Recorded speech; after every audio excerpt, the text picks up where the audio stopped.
Hey there, traders. This is Chris Keene, and this is the weekend wrap. Exciting way to end the week where we had most of the majors shooting up against the dollar. Kind of unexpected. It's basically a shortened holiday trading day, but I guess most of the traders are taking advantage of these thin markets and shooting through supports and resistance levels in most of the majors. And now we have a lot of the pairs setting up against significant levels heading into the new week, and those should make it an exciting start to the week. We have to keep in mind next Monday we have finance ministers in Europe meeting once again to discuss the Greece situation, and we could get a resolution on Monday. But we couldn't get a resolution this Tuesday. But it looks as though the euro has basically gotten ahead of itself, expecting a resolution. So I don't know how much of a pop we're going to get on the actual results, because it looks like most traders have priced that in already. But let's take a look. Let's start out with the Euro USD. You can see the euro broke through in the beginning of the week, broke through the resistance level around 128.85, and the pair never looked back from that point on. You can see we have moved all the way up to the next level of resistance, basically, which is between 129.95 and 130.20. This level has acted has rejected the pair once, twice, and this could be the third time. So we'll have to watch the price action around here to see if we get a breakthrough, and we could obviously get that after the Greece news. But I would look for maybe a turnaround afterwards, where we could get a pushback down towards the bottom of the range, where support's going to start at 129, 128.50. So it's all going to be about a hold or break of this 129, 130.20 level. And if we get through that, obviously the clear break, we could be on the way up even higher towards the 131, maybe even the 131.78 level. Let's take a look at the Great Britain pound USD. You can see these lines were on the chart before, and it stopped like clockwork right here at the 160.50 level, and that's basically just a significant resistance zone. But you can see the pair has broke above the fib levels that it had been dancing around for earlier in the week. So if we can get a hold above this point, 0.382 160 fib level, we can definitely see a continued move higher. And our next target would probably be all the way up at the 161.80 level. So I would watch heading into the new week for a break of this 160.50 level, or a break of this 0.382 fib at 160, and we could get a little bit of consolidation in there for that, kick things out. But once we get if we get pushed to the top, look for a move up higher. If we push to the bottom, we're going to be back stuck on these fib ranges and back into this consolidation zone that's been chopping up traders the last couple of weeks. The next pair we're going to watch is the Aussie. As you can see, the Aussie had quite a move today. And basically followed risk higher, and it's approaching the top of its zone here at the 140.80 level, and this has been significant resistance. So we're going to have to watch to see the price action here. If we get a knockback down, we could move all the way back down to the 104, 103.70. But if we pop through this, we have the next level of resistance right above at 105.20, and then we also have trendline support at 105.60. So we have a lot of resistance levels stacked right above. So any move higher, I'd be hesitant to jump into with all this clutter right here. But if we do get a pushback down lower, we could, like I said, look for a move down to 104, 103.70. The New Zealand bounced very well off the bottom of its range here at around 81. Of course, it did go down lower than most people would have had it, so they would have knocked out their stops. But now the pair has broken through the top of the second range here at 82. So basically, I'm going to look for consolidation here between 83 and 82 and look to play the range. Any move back down to 82 could be a buying opportunity up to the top side.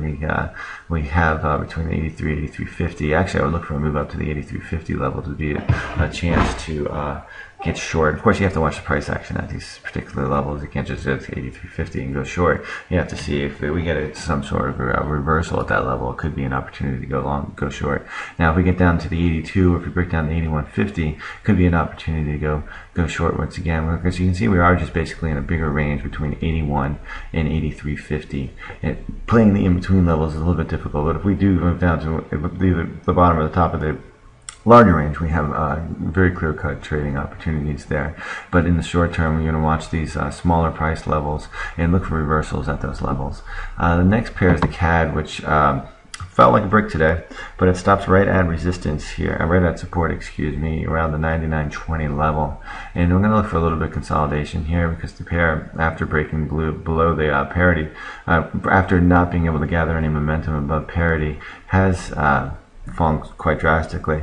If we move below the 99.20 level, we could definitely see a push down to 98.70, where we could find at that point buyers emerging, because you see the larger ranges between 98.70 and at the 50 fib, it's about 10040 or basically 10050, and so any move up and down in that range in the short term could be the consolidation play that we could look for heading into next week. The yen, finally, its ascent, its rocket rise, has kind of petered off a little bit, and we can see that the pair is now firmly sitting around the 82.50 level. And I would just look for consolidation heading into the new week, and the top of the range would be around 83.20, and the bottom would be around 81.85, and we could see a little bit of bouncing inside there, just as people consolidate their gains and try to decide exactly what they want to do with that pair ahead of the December 16th elections. Let's take a look at a few of the the yen crosses. First is the Aussie JPY. As you can see, this pair just doesn't seem to want to stop going up, and we can see the next level of resistance here is at 87.50 and supports at 85. I know that's 250 pip range, but that's what you're going to have to be looking to play. So if any move up to that 87.50 could be an opportunity to short, but you would have to be careful, because right above it, around 88.60, we have the next level. So the pure play would be for a move back down to 85, and I'd actually be looking for a break down to the 83.80 level to consider going long for a push higher, or a push to the 85, or long for a push higher. The Great Britain yen, you can see, is right now right here at significant resistance, right around the 132 level. This the pair could find sellers coming in at this level to start the new week, but you'd have to be careful once again because of the news that's coming out on Monday about Greece. And a push down finds resistance here at 126.90. If we do push above this, though, there's not too much room to run. We would have resistance stacked at 132.50 up to about 133.40. That's a 100 pip range. So if we get up to that 133.50 range, definitely that would mark the highs from last March, and we can definitely see that there's a chance that we could have sellers come in at that point. The Euro JPY has broken higher, been just cruising higher all week. You can see, geez, for the week, let's see, 1, 2, 3, 4, 5. The pair is up very well. It's up about 340 pips, but it is running towards resistance here at 107.50, so we're going to have to watch the price action there. There's a good chance that if we make it up to that level, we could see some sellers come in taking profits there. The next pair is the CAD JPY. You can just see it sitting right here at resistance. It's a major resistance level at 83. Clear break above that, it opens up the run up to 85. And the last yen pair we're going to look at is New Zealand JPY, sitting above the resistance there at 67.50, but it has things stacked up ahead of it right now, where we have major resistance between 68.50 and 69. If we get up to here, we could definitely see a lot of we could probably see a lot of chop and then push back down to the 67.50. If we do break back below the 67.50, we could be going all the way back down towards the 65 level. All right, everybody, let's do a quick rehash on the majors here. The euro sitting right here at major support between 120.95, 130.20. We're going to look for a bounce there into the end of the week. Into the beginning of the new week. Same thing with the pound. It's sitting right there. Major resistance around 160.50. The Aussie had a little bit of run, but it has major resistance right here at 104.80. But you can see recently 104.50 has been turning tough on that pair. And New Zealand sitting about mid-range, just steer clear of that. And the CAD is sitting right on support at 99.20. So we're going to watch the price, see if we get a bounce. But if we do break lower, we have another level of support right below at 98.70. All right, everybody, good luck trading next week. And remember to keep your trades keen, play it safe. Have a great weekend.